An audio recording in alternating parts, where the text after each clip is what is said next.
Were there German soldiers who didn't care for the Nazis? No doubt there were some amongst millions of conscripts, but what were they going to do about it? People in Nazi Germany could get executed just for handing out leaflets criticizing the Nazis. That's the thing about totalitarian societies, dissent is illegal. After a while nobody can even know who's a genuine believer vs who's just going along with it to stay out of trouble. Most German soldiers didn't care or even despised the Nazis. Remember that deserters were facing the death penalty and only the rich could buy their way out of the draft. The drafting age was also reduced way below 18 in the end.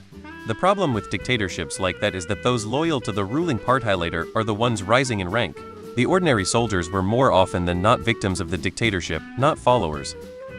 Yes, most of them. At the height of Nazi power, only around 25 of Germans were actually members of the Nazi Party. Yes, probably, but propaganda and the fear of the Gestapo was a hell of a thing.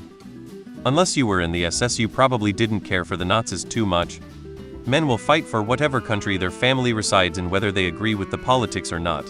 For example, I'm Australian and think we are America's bitch and probably wouldn't agree with the world conflict they'd pull our weak leaders into, but I'd still fight for the single reason that it's the country where my family lives. Yes, my great-grandfather was one of them. He didn't like the Nazis, but had no choice when he was drafted. He could either accept or the Gestapo would disappear his family.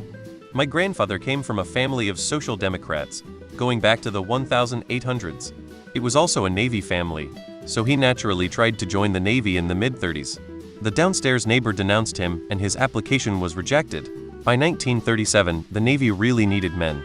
He tried again and was accepted. But he never managed to rise above the rank of Coxswain Oberbootsmat because of his politics. You can bet he had nothing good to say about the Nazis at any time. But he fought hard for the entire war, because he loved the Navy so. Yes, particularly as the war went on, and more German Soldaten died with little to show for it. But that doesn't mean many didn't still share the same beliefs. Just like any other military force, many of them probably hated their government, but a job's a job. There weren't just German soldiers in this position. I had an Austrian opera teacher who in his youth was required to be a member of Hitler's youth corps. After he grew up, he had to join the army. He saw Hitler once, I'm not sure how long it was before the end of the war, but his first thought upon seeing Hitler was he's not going to make it very much longer. He said Hitler obviously looked ill. There was also an instance where a British pilot bailed out of his warplane over a village. I can't remember whether the village was German or Austrian.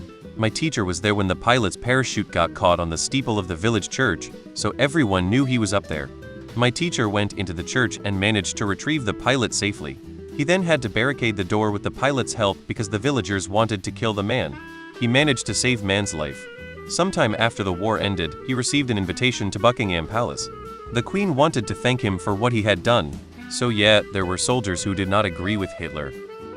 A couple of years ago I read Ich war Hitler's letztes Aufgebot by G.N. Lux. It's his memoir of becoming a child soldier in the SS, and he was only 16 or 17 when he became a POW.